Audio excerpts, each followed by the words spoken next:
오늘의 큐티 말씀은 누가복음 11장 37절부터 54절입니다. 제목, 겉과 속 모두가 깨끗해야 한다. 먼저 앞뒤 문맥을 살펴보겠습니다.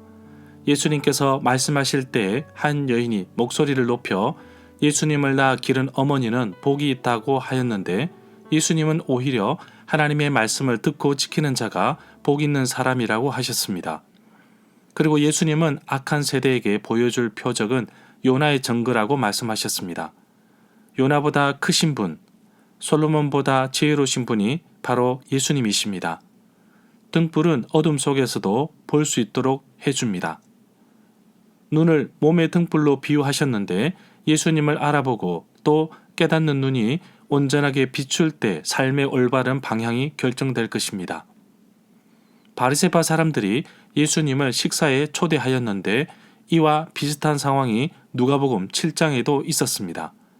예수님께서 손을 씻지 않으시고 자리에 앉으셨는데, 바리새파 사람들은 식사 때마다 손을 씻었습니다. 손을 씻지 않으시는 예수님을 이상한 눈으로 쳐다보았는데, 예수님은 겉으로 보이는 접시나 손은 깨끗하게 씻지만 그 속은 욕심과 더러운 악한 것이 가득하다고 말씀하십니다. 바리새파 사람들이 손을 씻는 것은 형식에 불과했고 부정한 것을 구별짓지도 못하였습니다. 여기서 율법학자는 노골적으로 예수님의 비판에 불편한 심기를 표현합니다. 예수님은 율법학자에게도 율법의 가르침대로 살지 않고 형식에만 얽매여 살아가는 모습을 지적하셨습니다. 바리새인들과 율법학자, 서기관에 대한 이야기는 마태복음 23장 1절부터 36절, 마가복음 12장 38절부터 40절, 누가복음 20장 45절부터 47절, 11장 37절부터 54절에 나옵니다.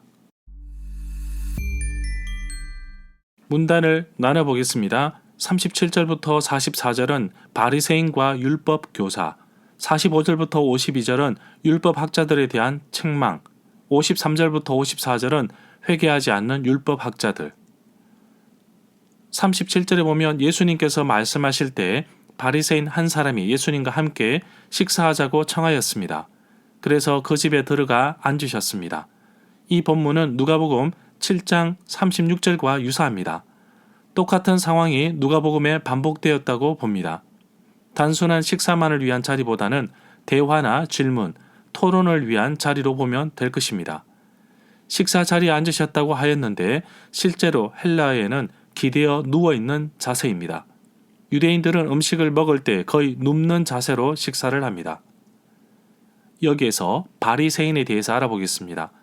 BC 2세기에서 AD 1세기에 걸쳐 주로 팔레스틴에서 큰 영향을 끼쳤던 유대인의 큰 종교 분파 중의 하나인 바리새파에 속한 사람입니다. 바리새인들은 모세 율법과 그 후에 여러 규정들을 준수하고 해석하는데 매우 엄격하였습니다. 그들은 제의적인 정결, 11조 헌납, 안식일 준수 등에 특별한 관심을 가졌습니다. 그들은 죽은 사람들의 부활, 천사, 그리고 이스라엘 민족의 위대함을 회복하기 위하여 다윗의 자손에서 메시아가 올 것을 믿었습니다. 38절에 보면 문제는 예수님께서 식사하기 전에 손을 씻지 않는 모습을 보면서 바리새인은 이상하게 생각하였습니다. 유대인들은 식사 전에 손을 씻는 의식이 있습니다. 마가복음 7장 1절부터 5절에 보면 바리새인들과 모든 유대인들은 장로들의 전통을 지키어 손을 잘 씻지 않고서는 음식을 먹지 않았다고 기록하고 있습니다. 율법의 정결을 위해 이들은 철저하게 율법을 준수하였다고 보고 있습니다. 너무 지나친 나머지 종교적으로 열성을 가진 집단으로 변질되었는데 대표적인 그룹이 바리새파 사람들입니다. 39절에 보면 그러자 예수님께서 바리새인에게 말씀하셨습니다.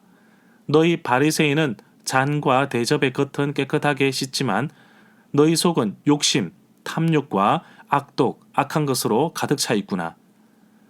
실제로 사람은 겉으로 깨끗해 보이지만 세상에서 가장 부패한 것이 예레미야 17장 9절에서 마음이라고 하였습니다. 우리의 마음, 마인드, 생각이 하나님 말씀 속에 바로 서 있어야 합니다. 예수 그리스도의 심장으로 세상을 살아갑시다. 주인 대신 하나님의 마음을 시원케 하는 충성된 일꾼이 됩시다. 40절에 보면 계속해서 예수님께서 말씀하십니다. 어리석은 사람들아, 겉을 만드신 분이 속도 만들지 아니하였느냐. 여기에서 어리석은 자에 대해서 알아보겠습니다. 성경에서는 하나님에게서 떨어져 나가 제 스스로 삶을 꾸려 나가려는 사람들을 가리켜 어리석은 자라고 합니다. 시편 14편에서 어리석은 자로 옮긴 히브리 낱말이 표현하는 바는 지성이 모자란다는 것이 아니라 하나님을 제쳐놓고 생각하고 계획하면서 살아가는 삶의 태도를 말합니다. 그러므로 어리석은 자는 하나님을 경외하지 않고 하나님을 신뢰하지도 않으며 선과 악을 분명히 구별할 줄도 모릅니다.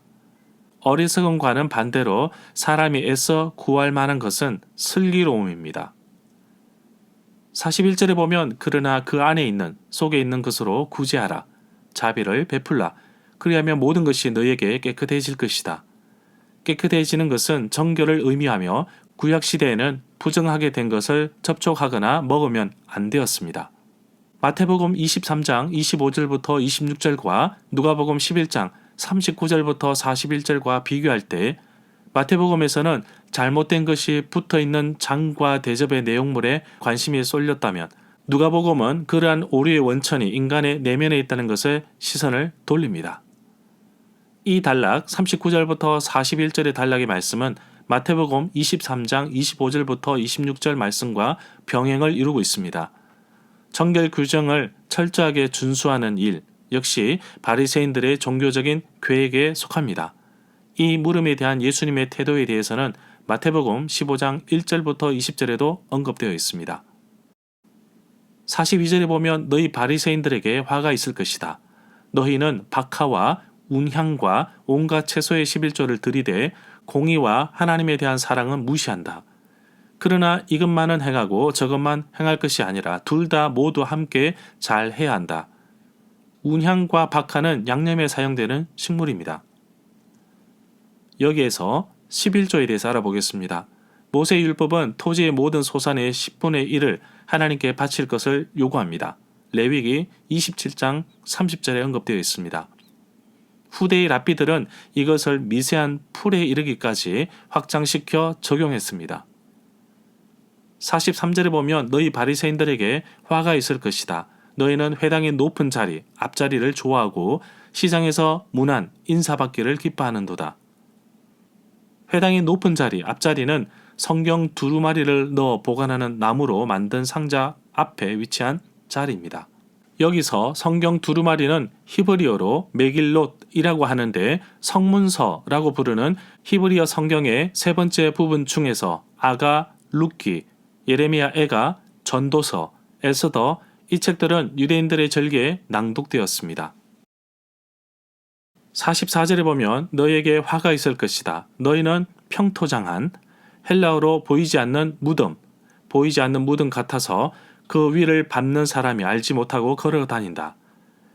결국 그 위 평토장한 무덤, 보이지 않는 무덤을 밟고 지나가면 그들이 말하는 대로 부정하게 되어버립니다.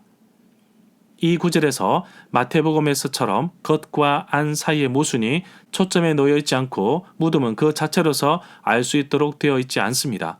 그래서 모르고 그 부정한 내용물에 감염되는 위험성, 즉 바리새적 경건 행위가 그것을 접하는 사람들에게 미치는 영향의 위험성이 초점으로 부각되어 있다고 볼 수 있습니다.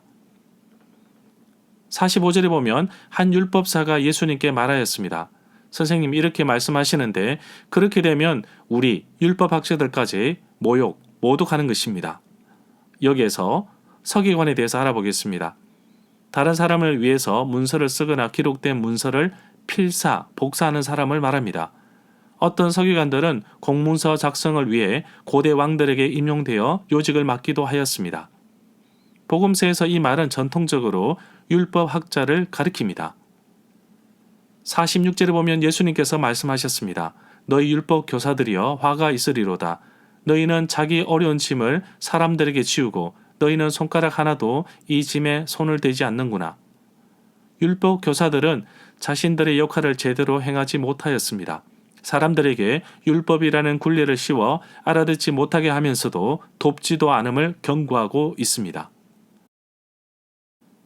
51절에 보면 곧 아벨의 피로부터 제단과 성전 사이에서 죽임을 당한 사가랴의 피에 이르기까지 이 세대가 책임을 물을 것이라고 화를 선포하십니다.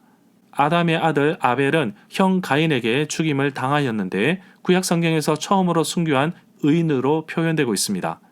그리고 마지막 순교자를 사가랴로 본 것은 유대인들이 가지고 있는 성경은 역대하까지 있기 때문입니다. 역대하 24장 22절에 사가랴의 순교가 나옵니다.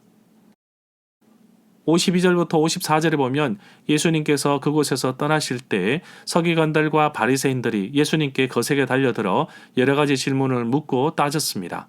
그런 이유는 그들은 예수님께서 하시는 말씀을 가지고 트집을 잡으려고 노리고 있었기 때문입니다. 절마다 상세한 설명과 구절 해석, 핵심 내용과 중심 줄거리는 네이버 블로그에 올려져 있습니다. 내게 주시는 교훈입니다. 바리새파 사람들이 율법학자들은 다른 사람들보다 성경에 대해서 정말 많은 지식을 가지고 있습니다.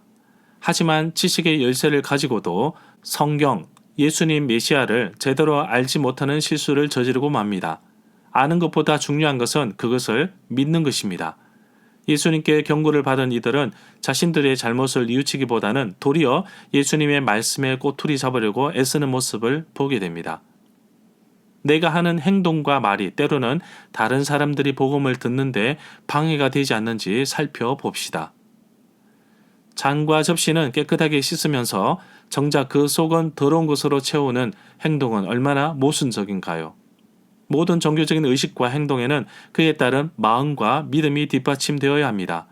결국 예수님께서 하고 싶은 말씀은 오만한 바리새인들이 자신들의 겉은 정결하다 하지만 진정한 정결은 겉과 속 모두가 정결해야 합니다. 그런데 이들은 겉은 정결해 보이나 속은 정결하지 않아 마치 평토장한 무덤처럼 접촉하는 모든 사람들에게 영적으로 부정하게 만드는 요인을 제공합니다. 식사 전에 손을 씻는 의식은 이미 종교적으로 메어버린 그들의 사고를 예수님께서는 깨뜨리기를 원하셨고 또한 겉뿐만 아니라 음식을 받아들이는 속도 정결해야 함을 강조하고 있습니다. 만물보다 거짓되고 심히 부패한 것은 마음입니다. 누가 알겠습니까? 그러나 꼭 기억하십시오. 하나님은 사람의 중심을 보십니다.